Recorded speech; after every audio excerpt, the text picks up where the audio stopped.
చెట్టుకేమో విత్తుకు రుణమున్నది తెలియలేదు. ఈ చెట్టుకేమో విత్తుకు రుణమున్నది తెలియలేదు.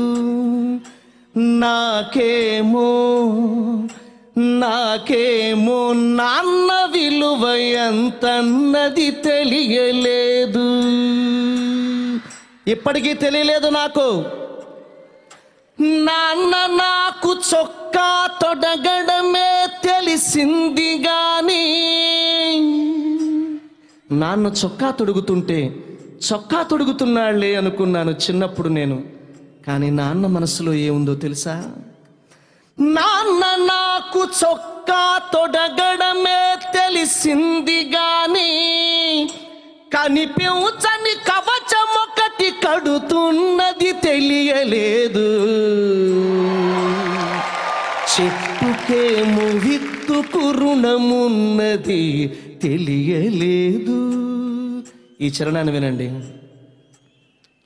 ముద్దులాడి నన్ను పైకి ఎగరేయుట తెలుసుగాని, అన్నయ్య మోహన్ బాబు గారు, చిరంజీవి గారు, ముద్దులాడి నిన్ను పైకి ఎగరేయుట తెలుసుగాని, తనకన్నా ఎత్తున నిలబెడుతున్నది తెలియలేదు.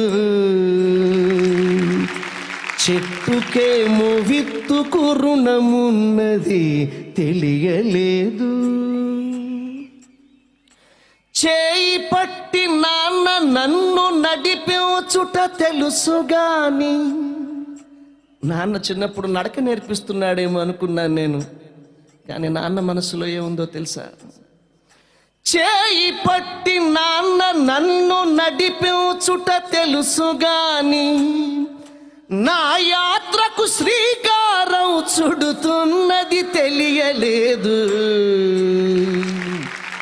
డాక్టర్ రెంటాల్ గారు రాసిన గజల్ ఇది.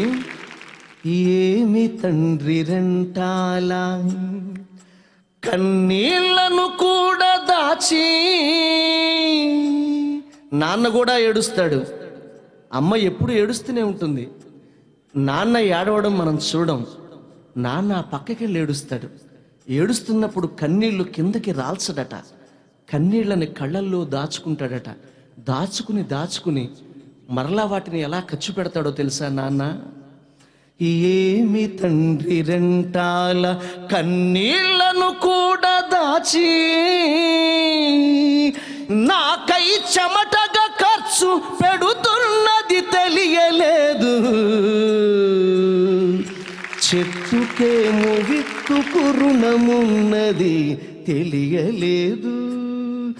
చిరంజీవి గారు, ఇవాళ వీళ్ళు కొట్టే చప్పట్లు మీవి కావు, మీ అమ్మా నాన్నవి. రేపు చరణ్ కోసం కొట్టే చప్పట్లన్నీ మీవే.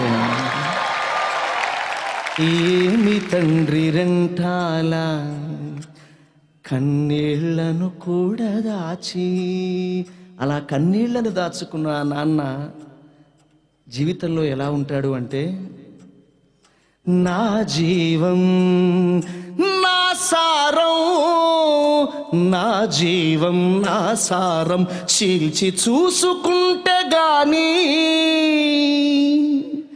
నాన్న ఇలా నువ్వై జీవిస్తున్నది తెలియలేదు.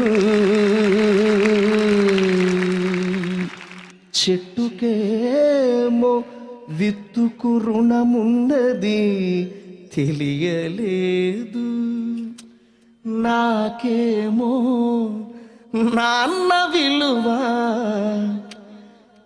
ఎంతన్నది తెలియలేదు.